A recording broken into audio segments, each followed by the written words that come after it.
double integration method. Is it okay? So today also we are going to talk about the other cases of deflection by the double integration. Is it okay? Now today we are going to see, first is cantilever beam which shall be subjected to the couple at a free end. Next to that we shall be dealing with the cantilever beam again with a point load intermediately in the span. Next, cantilever beam again with a partial UDL. The whole span is not covered with the UDL, only part of that particular UDL is been covered. Is it okay? Next to that there will be one more cantilever beam. This is not a pure cantilever, but it is a propped cantilever beam which will be supported at free end by means of a roller support. Is it okay? So these are the various, and one more beam we shall be learning today, that is a cantilever beam which is subjected to a partial UDL. Is it okay? So let us see these various beams one by one. So first of all, today we are going to see the cantilever beam which is subjected to a couple. So here you can see we are having a cantilever beam AB of a span L, and at B there is a couple acting on that particular beam. Is it okay? Now whatever we are watching in this particular profile, that is what we can say elastic curve due to the imposed loading. Here the imposed load is a couple.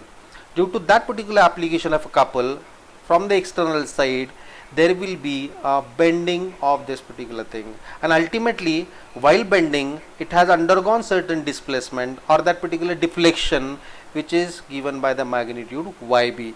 So if AB is the original position of a beam, so B dash is the deflected position of that particular elastic curve or that elastic beam. Now in this case I know that I will be applying the double integration method, which says EI d2y by dx square is equal to bending moment. Is it okay? So for this particular case, what I will do, I will consider a section XX at a distance of x, and there around that particular section I will be taking a moment of what we have on the right hand side. So there is only a couple, for that we have to take a moment. Now as far as the action of this couple is concerned, you can see due to this action of couple, the beam has bent in a hogging pattern, so it is to be taken as negative. So bending moment is equal to magnitude of couple, that is M, which is happening in a hogging way, so that is why it is to be taken as minus M. Is it okay? Now once you know the value of the bending moment, let us take the governing equation of double integration, that is EI d2y by dx square is equal to M. We are simply going to put the value of M, and we know what we have to do onwards. We have to integrate it twice. After integration first, we shall be getting a equation of slope, and once again integrating that slope equation, you will be getting a deflection. So let us do that particular integrations one by one. So here I did a integration first time. So EI integration of d2y by dx square is equal to what?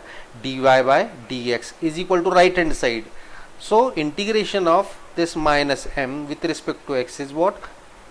Minus m into x plus c1. Is it okay? Now this is going to give you the equation of a slope. Once again I will be integrating this equation number 1, so that you will be getting the deflection equation. So I integrated left hand as well as right hand side. So EI integral of dy by dx gives you y, and integration of minus mx will be what? Minus mx square by 2 plus c1x. So this is also to be integrated plus c2. Here in this equation number 1 and 2, we are coming across c1 and c2. Why it is? Because we are doing the indefinite integration. So there will be the occurrence of constant of integration which are to be found out from the boundary conditions. Is it okay? So let us see how these particular values of C1 and C2 are to be found out and what are the boundary condition. Earlier, in the earlier slides, in the earlier learning, we have seen the boundary conditions.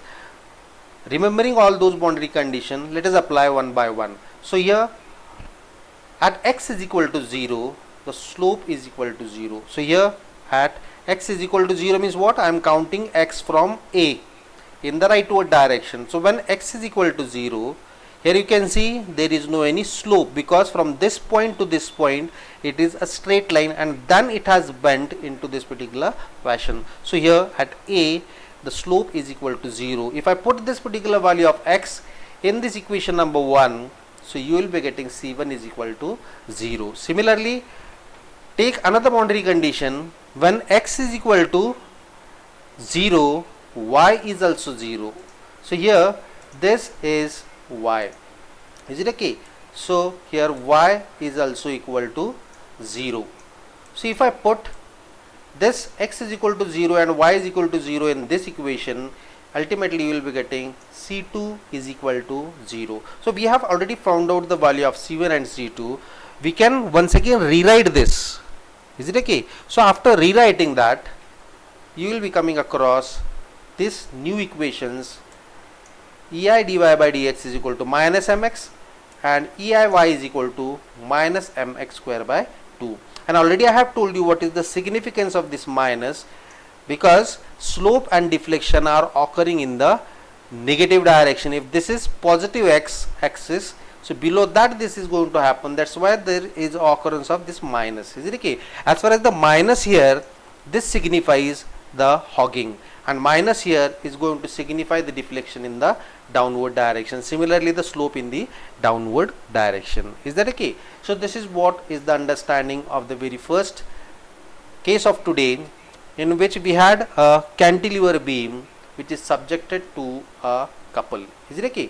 So these are the two values which are very important, which can be utilized onwards whenever we are going to have the application of the various standard cases on certain numerical on the slope and deflection by double integration method. Is it okay? So this is what is the first case of today. Let us see the next case now. So here it has been simplified further. Dy by dx is also been called as slope at B. So what I am going to do is, I am going to simply put the value of x is equal to L. So I got this. Is it okay? Similarly, the deflection, put the value of x is equal to L in equation number B, you will be getting minus ml square by 24 EI. So these are the values of the definite, what we can say, slope and deflection occurring in this sort of a beam at a free end. Is it okay? So at free end, this is the slope and this is the deflection. Is it okay? So this is the understanding of this slope and deflection for this particular beam. Let us talk about some other case. Is that okay? So here comes the new beam, which is again a cantilever and is subjected to a point load which is not at the extreme end, it is somewhere in between the total span. Is it okay? When this is what is the case, let us understand what will be the slope and deflection. Is it okay? Let us talk about the elastic curve. Can you see this? So this is the elastic curve. Load is applied here. So till this will be parabolic, and beyond this particular point it will be a straight line. Is it okay? Now one more thing we have to conclude here. If I talk about only this much part of a beam, cantilever beam, so what does it signifies? This is the standard first case which we have already seen, a cantilever beam subjected to a point load at the free end. Is it okay? So what we are going to do is, we are going to take an advantage of the basic, what we can say, standard case of cantilever with a point load at the extreme end. So let us see what is to be talked about that. But beyond that, we can also see what are the various slopes and the deflection. So here this is what is the deflection at B. So when this is the deflection at B, that will be equal to deflection, that is CC1. Is it okay? So what we can conclude, BB dash is equal to CC1 and that magnitude is equal to YB. As far as the slope is concerned, slope is given IB. Is it okay? Which is valid for which length? It is valid for this particular length of L minus A. Is it okay? So this is the thing which we have to understand from this particular figure.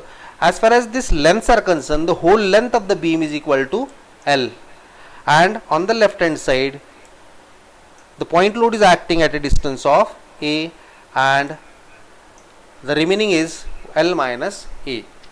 Is that okay? I hope you have understood this particular part.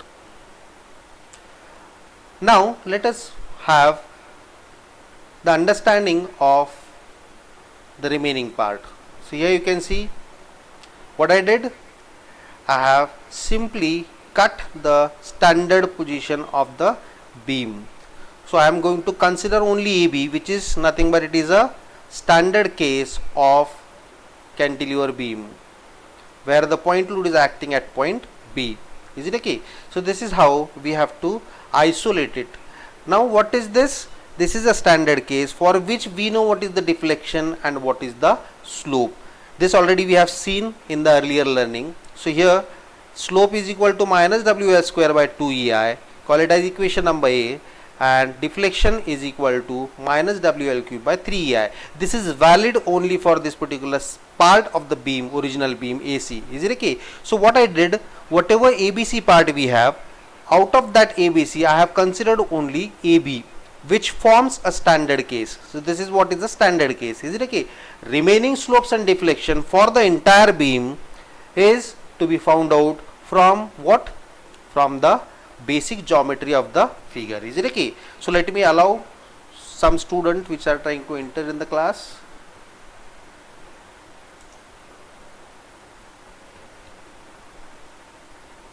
So here we have understood what is this particular part. This is the standard case, which is a part of this case which we are trying to understand right now. Is it okay? Now here we know that total deflection at C will be what?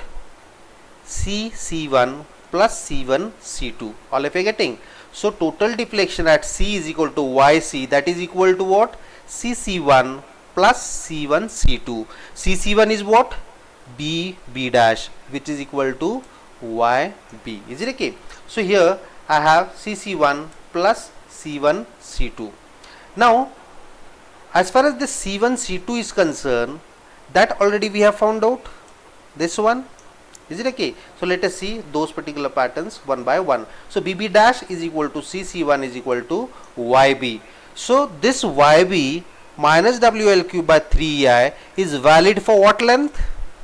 The standard case was for the length of L. So this was for the length of L. But here what is L? Here L is equal to A. Is it okay? So definitely I have to substitute that particular value of L in this equation of this. Is it okay? So what I said, YB CC dash is equal to what? WL cube by 3EI. But here L is equal to A. So after substituting L is equal to A, I got YB is equal to minus WA cube by 3EI. Is that okay? Now we have finished with the first YB, that is the deflection at B or deflection at CC1. Is it okay? Now what is remaining? CC2. Sorry, C1, C2. If I call this YB as equation number A, let us move ahead and try to find out a value of C1, C2. All of you pay very keen attention on this, what we will be studying in the next line. Is it okay? So here from the geometry, what geometry we have to consider? We have to consider this part of BC. Is it okay? Now if I have this particular length, how much is this length? BC, it is equal to L minus A. Is it okay? How much is this? This is equal to IB. So if I consider this as a triangle, is it okay? If this is what is a triangle in which I know one length and one this particular what we can say angle. Is it okay? So can we find out this? Yes, we can find it out. Is it okay? So if I apply sin theta, cos theta or tan theta, I will be definitely able to find out C1, C2. Is it okay? Now from this particular knowledge of trigonometry and observing the geometry of B dash, C1, C2, you will be able to find out the value of IB. Is it okay? So IB is equal to C1, C2.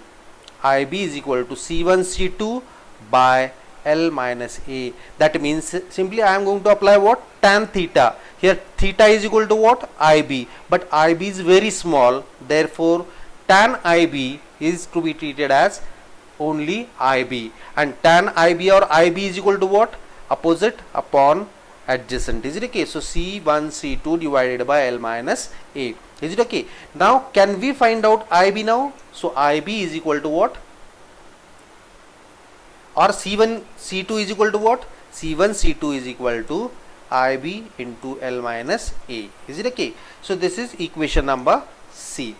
Now once I have this C1 C2, that is this one, and what we have is C1, this one. Is it okay? So simply putting these values in this equation will be giving you the total deflection at point C. But prior to that, we have to substitute the value of IB, which is already found here. Is it okay? And this value of IB is valid for what length? L. Is it okay?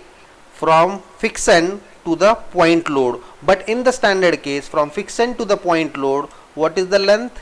L is equal to A. So definitely in the value of here, L is to be treated as equal to A. So we can have that. Is it okay? So IB is equal to what? Minus WL square by 2EI. Here L is equal to A. So substitute that. So here I have substituted the value of L is equal to A. So simply IB I have substituted this much, and instead of L I have treated L is equal to A. So after putting that, I got this particular value of C1 C2. Now I can say I know the value of C1 C2 here, which is required at this particular location. Also I know the value of C1, that is equal to equation number A. Now using this equation number A and D, back substituting in the basic equation of total deflection, I will be able to find out the value of the total deflection at that particular point. So what I did here, YB I know, YB is equal to what? Minus WA cube by 3EI. And what is C1 C2? C1 C2 is this much. So substitute that value, and if at all you want to simplify it, you will be getting the value of total deflection at the free end. Is it okay? So this is how we have found out the total deflection YC at a free end when there is a cantilever beam subjected to a point load placed intermediately on this particular span AC. So this is what is the solution for this particular type of a problem. Is that okay? I hope you have understood this particular problem. So here what I did, this was a standard case. This was a standard case. This standard case I have utilized for finding out the deflection for a complex type of a problem. Is it okay? So here this is what is the philosophy which is very important to understand at this particular moment. Now onward, this concept of C1 C2 shall be again and again coming. So from that you might have understand what is this C1 C2 and how it is to be found out. So what I did, consider this as a triangle for which I know angle, I know distance, I know this distance, put it and get the values. So here simply I have applied tan theta. Here theta is equal to what? IB. So tan IB, but here IB is very small. So what I did, tan theta, that is tan IB. Tan IB is to be written as only IB. So that's why I got IB is equal to C1 C2 by L minus A. So this is what is the procedure which we are going to follow, and simultaneously we have understood how the standard cases are to be applied for the combination of the loads and the combination of the beams. Is that okay? So this is what is the thing to be understood for this particular problem. So here we got a total deflection for this particular beam.